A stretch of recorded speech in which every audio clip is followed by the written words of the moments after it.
women believe that men are afraid of commitment. We've been told that over and over again. Oh, he's just afraid of commitment. Better move on to somebody else. Or maybe you can fix him. Maybe you can get him to be okay with commitment.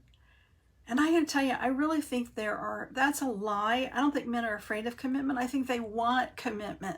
They really want commitment. But there are two things that get in their way. One of them is a fear of losing their freedom.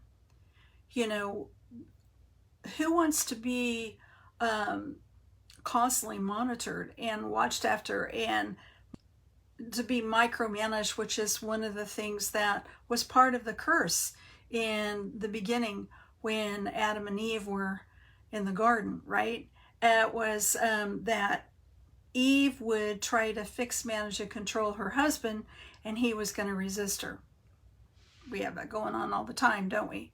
So no guy wants to sign up for that. So whether it's you that he doesn't want to lose his freedom to, or it's a history of losing his freedom in the past, both of those things can keep him from making that final commitment to be married or to buy a home or to have children or to do things that are going to take away that freedom. The other thing that is huge, I mentioned two. The second one is a fear of being hurt. Most men, by the time they reach kindergarten, have been hurt a lot. And if you are in love with a man who has been traumatized and has any pain in the past, if he's had abusive parents, if he's been bullied, that's a huge one too. And if another woman has done things to shame him or to put him down or to hurt him, and probably the worst one there is when a man has had a woman cheat on him in the past.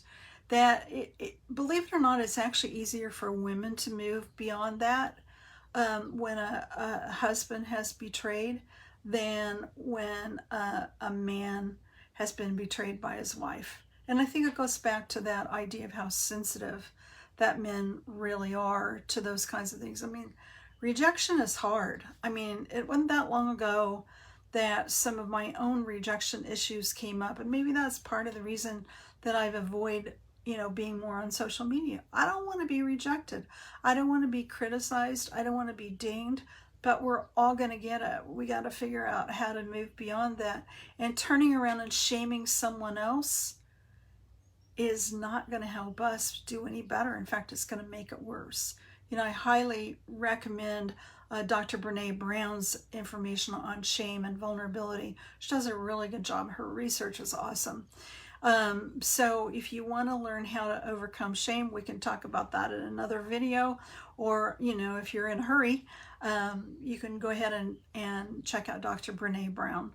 So I'll put a couple links to her videos also in the information below this one that you can get right to right away. So men are trying to avoid losing their freedom to someone who doesn't care about them, who's only, got her own issues in front of her and what she wants and what she desires. And it becomes like that Genesis 3 thing where she's trying to fix, manage, and control him to meet her needs. And it just doesn't work.